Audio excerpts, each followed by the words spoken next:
यार मैं पानी नहीं मांगता, 2 मिनट बात करनी है। पहले ही हम परेशान हैं, क्यों तंग कर रहे हो आप? ऐसे खड़े में मैं कितनी बात कर लूंगा, 2 मिनट बैठ जा मेरे पास। ये लो पिताजी, बैठ गया आपके पास। बताओ अब क्या कहना है। टाइम तो है नहीं मेरे साथ बात करने का। एक मैंने बात पूछनी थी बेटा। 20-25 दिन हो गए तुम घर बैठे हो। पुणे वाला बेटा भी तुम्हारा आ गया, बेंगलोर वाला बेटा भी यहाँ आके बैठा है। नीचे ठा ठा ठा कैरम बोर्ड की आवाजें आती हैं, मुझे तंग करती हैं। सभी लोग घर बैठे हैं, क्या बात हुई है? पिताजी आपको समझ नहीं आनी, ये बीमारी आई है, बीमारी। बुढ़ापे से बड़ी कौन सी बीमारी आ गई है? मतलब ये है, इसमें हमने बाहर के व्यक्ति को घर के अंदर नहीं आने देना। क्या कहा? बाहर के व्यक्ति को घर के अंदर नहीं आने देना। तुम लोगों ने घर वालों को भी बाहर निकाल कर रखा है। मुझे कितने महीने हो गए अंदर नहीं आने देते। बाहर का व्यक्ति तुम कैसे अंदर आने दोगे? पिताजी एक व्यक्ति दूसरे व्यक्ति के नजदीक ना आए। क्या? इस बीमारी में व्यक्ति ने दूसरे व्यक्ति से दूर रहना। व्यक्ति से व्यक्ति तो कितने साल हो गए हैं, दूर हो चुके हैं। व्यक्ति व्यक्ति को पहचानता ही नहीं आजकल। मतलब हमें भी एक दूसरे से दूर रहना पड़ेगा, हमें भी। क्या कहा? घर के मेंबर्स ने भी एक दूसरे के नजदीक नहीं आना। घर के लोगों ने एक दूसरे के पास नहीं आना।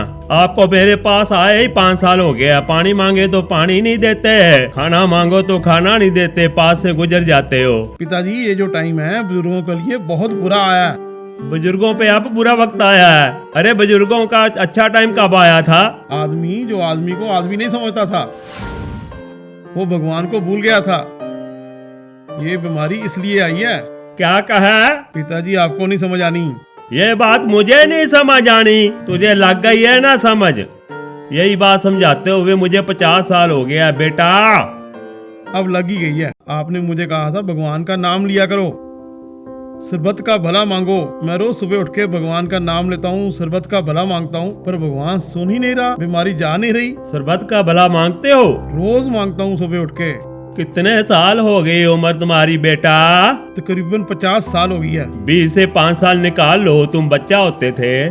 45 साल हो गया तुम्हें बुरे कर्म करते। झूठ नहीं बोलना, बुरे काम किए कि नहीं? कह सकते हैं जी। 45 दिन की फरियाद करके भगवान माफ कर दे। वाह वाह वाह। चलो बाबा जी अपने हैं, जिनको हम मानते हैं, उनके पास जाऊंगा, माथा टेकूंगा, शायद कुछ कर दें। कौन से बाबे? अबे जिस बाबे के पास आप जाते हो वो बाबे कहाँ चले गए थे? जिन बाबों के पास जाके आप उपाय पूछते हो, जिन बाबों के पास जाके उनके आगे माथा टेकते हो, जिन बाबों के पास जाके पैसे मांगते हो, मैं करोड़पति बन जाऊंगा। पिताजी आप ऐसे ही बाबियों को बदनाम करते हो। कई बाबे तो ऐसे हैं, फूंक मारकर कैंसर ठीक कर देते हैं। और अब जाके ना मास्क लगाकर बाबे के पास जाओ, तो मुझे खांसी और जुकाम हो गया, मैं आ रहा हूँ आपके पास, मुझे ठीक कर दो। बेटा जा तो तुम्हें घर आने नहीं देगा। जहाँ तुम आगे आगे वो पीछे पीछे, वो आगे आगे तुम पीछे पीछे। अब उसकी फूंक कहाँ गई, निकल गई क्या नहीं? पिताजी फिर आप बताओ क्या कारण है, ये क्यों हुआ सब कुछ? बेटा आप समझते हो तुमने मुझे घर से बाहर निकाला हुआ है। मुझे कुछ पता ही नहीं बाहर क्या हो रहा है। मुंडा अखबार फेंक के जाता है, मैं पूरी पढ़ता हूँ। ऑस्ट्रेलिया में पता क्या हुआ था? आपकी जो बीमारी हुई है इनसे पहले जंगलों में आग लग गई थी। जंगलों में आग लगी, उन्होंने अपने देश के सारे ऊँटों को मार दिया। कहते पानी ज्यादा पीते हैं, हमने आग पानी से बुझानी है, इनको पहले मार दो। फिटे मुंह इनका ओए। उस परमात्मा ने, उस वाहिगुरु ने जिसने इनको रिज़्क दिया है, सैल पत्थर में जन तो पाया, ताका रिजका आगे कर तरया। ये आपने उनका रिज़्क छीन लिया, साथ उनकी जिंदगी भी छीन ली। फिर आप कहते हैं कि भगवान की कोई रजा ना हो। और चाइना की बात सुन लो, अखबारों में मैंने पढ़ा है, उन्होंने मेंढक नहीं छोड़ा, उन्होंने चूहा नहीं छोड़ा, उन्होंने सांप नहीं छोड़ा, उन्होंने क्या कहते हैं उनको, बच्चे का भी मीट खा लिया। जो उनको मिल जाए वो कॉकरोच भी खा लेते हैं। बेटे मुँह आपका ओए, जो भगवान ने आपको रिज़्क दिया है उनको तो खत्म कर लो। देखो भगवान ने सबसे पहले बीमारी उस देश में लाई जहाँ पहले ही एक्सट्रीम हो चुकी है।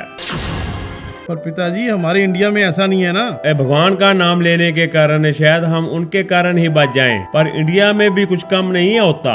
यार मेरा 561 वालों का बुढ़ा वो गया मीट लेने रात को, उसको बहुत शौक था बकरे का मीट खाने का। जाके झटकई को बोलता हूँ मुझे चांपे चाहिए, चांपे। मीट वाला कहता चांपे है नहीं है, एक टांग बची है बकरे की, अगर चांपे होती मैंने दे ही देनी थी। उसने दुकान खोली है, जब टांग काट के अंदर से लेके आया बकरे की चीखों की आवाज आई। उसे शक पड़ गया, कहता सिर्फ टांग है, बकरा चीख रहा, मुझे चांपे क्यों नहीं दे रहा। उसने टांग के पीस लिफाफे में डाल के दिए। कहता झटकाई भाई साहब, मैंने आपसे चांपे मांगी है, पूरा बकरा अंदर पड़ा, मुझे आपने चांपे दी क्यों नहीं। कहता भाई साहब मैं गरीब आदमी हूँ, अगर मैं चांपे काट देता बकरा मर जाना था, मेरे पास फ्रिज है नहीं, सारा बकरा खराब हो जाना था। अंदर जाके देख लो, मैंने टांग काट दी है, बाकी पट्टी बांध दी है। रात को बकरा चाहे तड़पता रहे, ताजा तो रहेगा, मरेगा तो नहीं। पर इस तो ज्यादा क्या हो सकता है इंडिया में। पिताजी सच में आपकी बात सही है, आपने मेरी आंखें खोल दी। हम लोगों ने बहुत एक्सट्रीम की हुई थी। ये अभी भी संभल जाओ। पर पिताजी आपने मुझे कहा था कि गुरुद्वारे जाया कर, गरीबों की मदद किया कर, पर जाऊं कैसे? हर तरफ तो कर्फ्यू लगा हुआ है, पुलिस वाले जाने नहीं देते। मैंने बेटा बोला था गुरु घर जाया करो। गुरु घर का मतलब होता है परमात्मा का ही घर होता है।